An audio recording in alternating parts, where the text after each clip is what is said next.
Good morning everyone and welcome to the Corella Series. I'm gonna introduce the whole place, show you points of interest, not a single block moved, seed number in the description below, and hope you enjoy it, and let's just dive right into it. So here we are, this is the spawn point. As you go forward, first thing you can find is a beehive. Almost every time I loaded this game with a new seed, it always appeared there. Right in front of you, this is the first time I ever found an actual sunken temple halfway out, so it looks quite awesome. So here I didn't switch off the mobs, so you can actually see them here and there. As you can tell, these are the actual things that you will see in episode, I think, 2, part 2 or part 3. There's like 3 or 4 chests in this area. If you go down south from here, here's your first desert temple, just literally 200 blocks from the spawn point. It's not even that deep buried. There's an annoying cave system right in front of it, and if you look from here, you can actually see the perimeter. And if you go down this way, right where we are at the moment, right behind this air bubble, there's an actual fossil. Always, sometimes it's a smaller one, not always the biggest, but it's quite a neat little one. If we head east from the temple, right through the canyon, past the first river, here is our first village. Usually comes with some merchants, but not always, so sadly in this seed you will need to do these things, set it up yourself. As we carry on, you can tell it's all desert savannah throughout, so not much change east to west. Once you passed this well, you're gonna get close to our final destination to the east.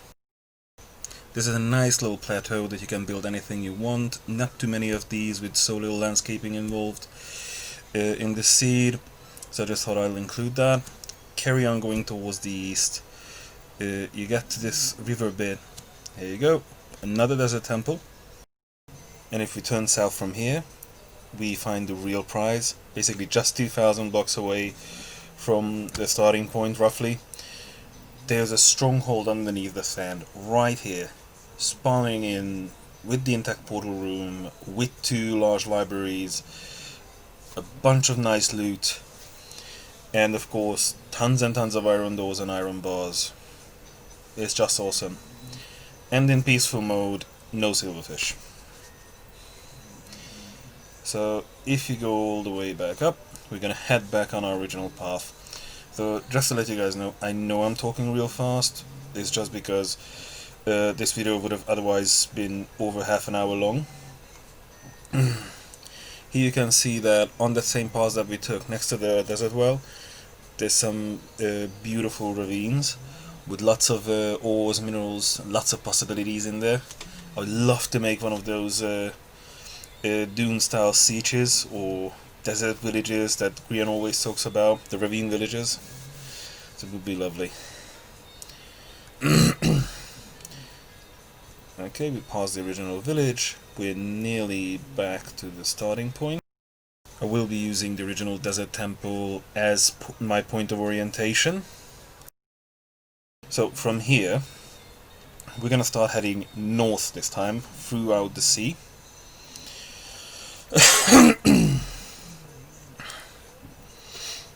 And as I said, I will show you that when we get to my map room, that this is really a long journey. So like 6 whole map blocks, but there's worth to it because there's some nice sunken ruins. There's some nice shipwrecks, as you're gonna see. I'm gonna show you all the shipwrecks because there's tons. As I'm building, a lot of them actually decommissioned because I don't like the upside down ones. See, just ruin among ruin. Almost all of them comes with the loot chests, so it's just awesome. And there you go. Here's the infamous mushroom biome that I spoke about. And it's just an island, so basically we're gonna make a storyline right here later, which we're gonna add to the initial lore, because this is just super awesome. And if you look at it, there's a little bit of plains biome right on the side there, which will make it all the more interesting. And as an added bonus, there's an actual sunken ruin, a temple ruin, right here on the northern coast of the island. Sorry, southern coast of the island.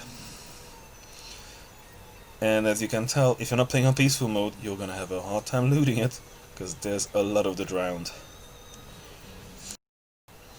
The reason for the many cuts in these videos and why my voice keeps changing is I'm still recovering from the COVID, so my voice keeps going and I have to stop more and more for air, and I'm actually recording this video through a few days.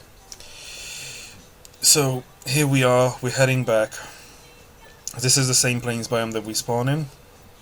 We're getting down to the original temple.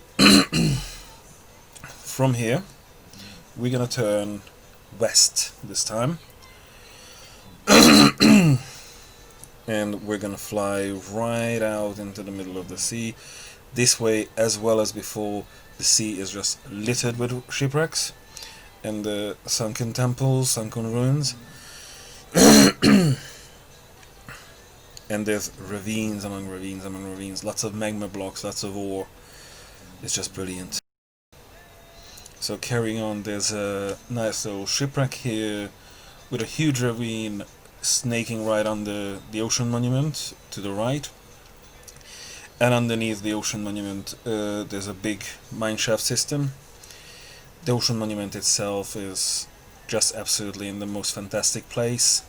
Once you see a map of the area, it's in the middle of this big bay, and it just looks great once it's drained when you put it on a map. If you're not playing on peaceful mode as I am, you will have lots of Elder Guardians in here, so two almost always spawn right away at the entrance. The whole place spawns really nicely. You have the treasury right here, the vault. There's no missing blocks. There's a sponge room right here. It's just nice, and you know, there's lots and lots of opportunities if you want to make a lore-based build. It's just a nice temple to experience, and there's a lot of furnishing that you can remove to make space or to reuse somewhere else. Further down south, this little building will be implemented in the build. You can already see it in part 1 or part 3. I can't keep track of it. The west side of the temple has another ravine, and if you head west, due west from here, you'll reach the coast again. Here's a nice little sunken village with a shipwreck. These things are removed. You will notice in the gameplay. One thing, I didn't like the shipwreck, how it was, and I want to do something else in this area than the sunken village. Head up due north and you'll bump into another ruin, also removed, and another shipwreck that's also been removed, but this shipwreck will be built back as an actual ship, because unfortunately this one spawns halfway broken. Back at the sunken village, there's a pretty little ravine, a pillager outpost right there.